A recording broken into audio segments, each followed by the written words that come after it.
जय हिंद साथियों। आज अपने एक स्टूडेंट के बारे में आपके साथ डिस्कशन करना चाहता हूँ। वो बच्चा जब मेरे पास आया करीब 3 साढ़े 3 साल का रहा होगा या 4 साल का रहा होगा। कहते हैं ना, पूत कपूत के पैर पालने में ही दिख जाते हैं। तो वो मोस्ट एक्टिव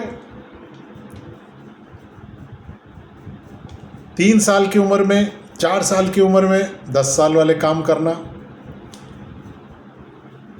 पेरेंट्स बड़े खुश कि हमारा बच्चा मोस्ट एक्टिव है। शैतानी में 1 नंबर, उल्टे काम करवा लो 1 नंबर, पढ़ाई करवा लो 10 नंबर ही। पढ़ाई में बिल्कुल मन नहीं लगता था उसका। खेलने में सबसे ज़्यादा मन लगता था, लेकिन खेलना चाहता नहीं था। धीरे धीरे वो बच्चा बड़ा होता गया, क्योंकि गवर्नमेंट की पद्धति थी फेल ना करना। पास होता गया, पास होता गया, पास होता गया। एक दिन आया मेरे पास कि सर अब आपसे बिछड़ना पड़ेगा, क्योंकि आपका स्कूल यहीं तक है। पेरेंट्स भी आए कि सर इसको आप ही संभाल सकते थे, अब पता नहीं इसका क्या होगा।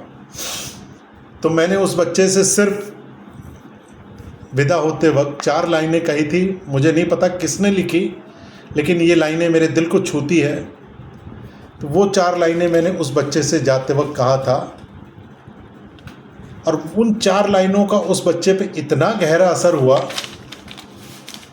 कि वो बच्चा उन 4 लाइनों को पकड़ करके अपने लाइफ को सेटल कर गया। मैंने उससे सिर्फ इतना कहा, तू अपनी खूबियां ढूंढ, क्योंकि खामियां निकालने के लिए लोग हैं ना।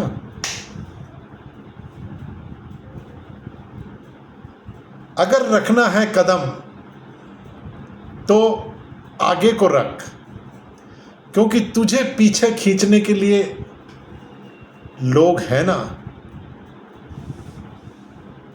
सपने देखना है तो ऊंचे देख, नीचा दिखाने के लिए लोग हैं ना।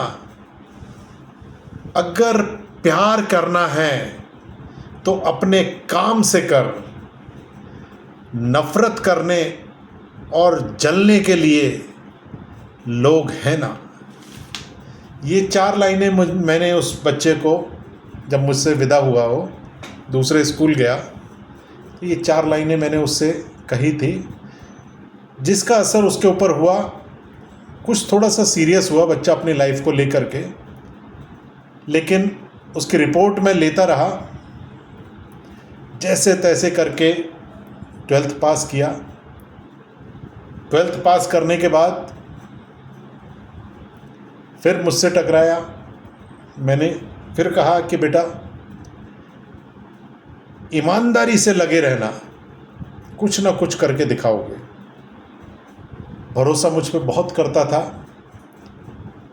बीच बीच में टिप्स लेने आता था। मेरा काम एज ए मोटिवेशनल स्पीकर नहीं होता, मेरा काम होता है ट्रांसफार्मर। मैं बच्चों को ट्रांसफॉर्म करने की कोशिश करता हूँ। तो मुझसे आकर के बातें किया करता था, और विश्वास नहीं करेंगे, आज वो बच्चा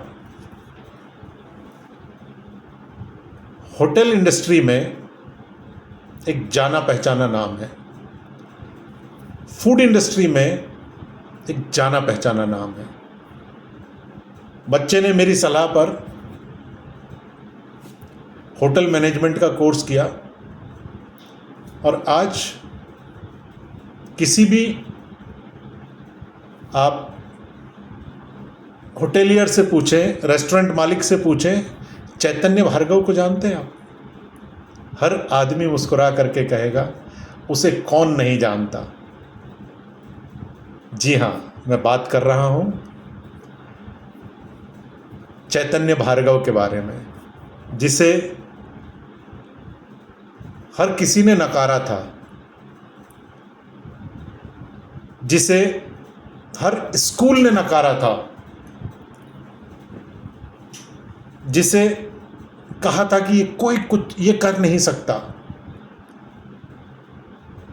पालने में जब वो उछल कूद मचा रहा था, तभी पता चल गया था कि ये नटखट है। जी हाँ, नटखट कान्हा की तरह। शैतान एक नंबर का था। जैसे कान्हा से उसकी माँ परेशान रहती थी, वैसे ही मेरे इस कान्हा से इसके परिवार वाले परेशान रहते थे। इसके चाचा